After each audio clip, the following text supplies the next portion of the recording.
Welcome to 108 news Telugu. బులెటిన్ల ముందుగా headlines. బాబాయ్ వర్సెస్ అబ్బాయి, మహారాష్ట్ర ఎన్నికల్లో మళ్ళీ పవార్. ఈసారి గెలుపు ఎవరిది? మేము నలుగురం అయ్యాం, గుడ్ న్యూస్ షేర్ చేసుకున్న హిట్ మ్యాన్. శిరోమణి అకాలీదళ్ అధ్యక్ష పదవికి సుఖ్బీర్ సింగ్ బాదల్ రాజీనామా.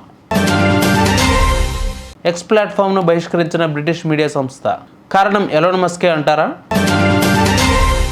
మహారాష్ట్ర అసెంబ్లీ ఎన్నికలు ఎన్నడూ లేనంతగా ఈసారి ఉత్కంఠత రేపుతున్నాయి. శివసేన, ఎన్సీపీ వంటి ప్రధాన పార్టీలు అంతర్గత కలహాలతో రెండుగా చీలిపోవడం అందుకు ప్రధాన కారణం. మరీ ముఖ్యంగా ఎన్సీపీ చీలిపోయిన తర్వాత తొలిసారి అసెంబ్లీ ఎన్నికలు కావడం వల్ల అందరిలో ఆసక్తి నెలకొంది. పవార్ కుటుంబానికి కంచుకోటగా ఉన్న బారామతి సహా 35 స్థానాల్లో బాబాయ్ అబ్బాయి వర్గాలు తలపడుతున్నాయి. మహారాష్ట్ర అసెంబ్లీ ఎన్నికల్లో ఈసారి బాబాయ్ అబ్బాయిల మధ్య పోరు ఆసక్తికరంగా మారింది. మహారాష్ట్ర రాజకీయాల్లో తనకంటూ ప్రత్యేక స్థానాన్ని ఏర్పరచుకున్న నేషనలిస్ట్ కాంగ్రెస్ పార్టీ రెండు వర్గాలుగా చీలిపోయింది.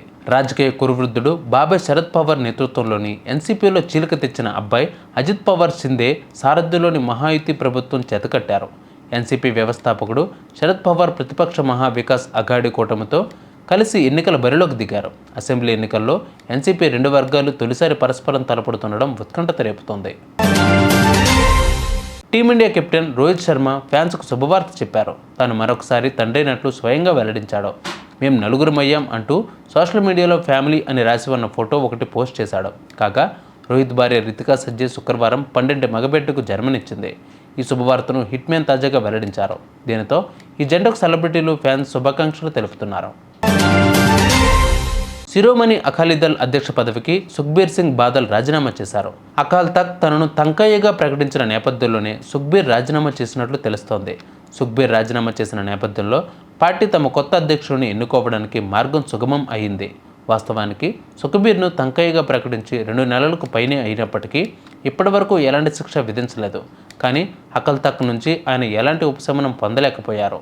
ఈ నేపథ్యంలోనే అక్టోబర్ 24న జరిగిన ఉప ఎన్నికల్లో పోటీ చేయలేదు. జూలై 1న మాజీ ఎంపీ ప్రేమ్ సింగ్ చిందుమజ్రా, శిరోమణి గురుద్వారా ప్రబంధక్ కమిటీ మాజీ చీఫ్ బీబీ జాగీర్ కౌర్ సహా తిరుగుబాటు నాయకులు అందరూ అకాల్ తఖ్త్ ముందు హాజరై 2007 నుంచి 17 మధ్య తాము చేసిన తప్పులకు క్షమాపణలు కోరారు. ప్రముఖ సోషల్ మీడియా ప్లాట్ఫామ్ ఎక్స్ను బహిష్కరిస్తున్నట్లు బ్రిటన్ మీడియా సంస్థ ది గార్డియన్ పేర్కొంది. ఎక్స్ వేదికలో ఇకపై ఎటువంటి పోస్టులు పెట్టబోమని ప్రకటించింది. ఈ మాధ్యమంలో జాత్యహంకార కుట్రలతో పాటు కలవరపరిచే అంశాలు కనిపిస్తున్నాయని, అందుకే ఈ వేదికకు దూరంగా ఉండనున్నట్లు పేర్కొంది. బ్రిటన్లో పేరొందిన ది గార్డియన్ మీడియా సంస్థకు ఎక్స్లో ఏకంగా 1.7 కోట్ల మంది ఫాలోవర్లు ఉన్నారు. అయితే కొంతకాలంగా ఈ వేదికలో ఆందోళన కలిగించే అంశాలు ఎక్కువగా కనిపిస్తున్నట్లు ది గార్డియన్ తాజాగా పేర్కొంది. మొత్తంగా చూస్తే ఈ వేదికలో ప్రయోజనాల కంటే ప్రతికూలతలు ఎక్కువగా కనిపిస్తున్నాయని అభిప్రాయపడింది. ది గార్డియన్ నిర్ణయంపై ఎక్స్ అధినేత మస్క్ స్పందిస్తూ అవన్నీ అసంబద్ధమైనవన్నారు. అమెరికా ప్రభుత్వంలో మస్క్ కీలక బాధ్యతలు తీసుకున్న నేపథ్యంలో ఈ పరిణామం చోటు చేసుకోవడం గమనార్హం. చూసారుగా విభాగ బులెటిన్ అప్డేట్స్. మరిన్ని అప్డేట్స్తో మళ్ళీ మేము ముందుకు వస్తాను. అంతవరకు కీప్ వాచింగ్ 108 న్యూస్ తెలుగు.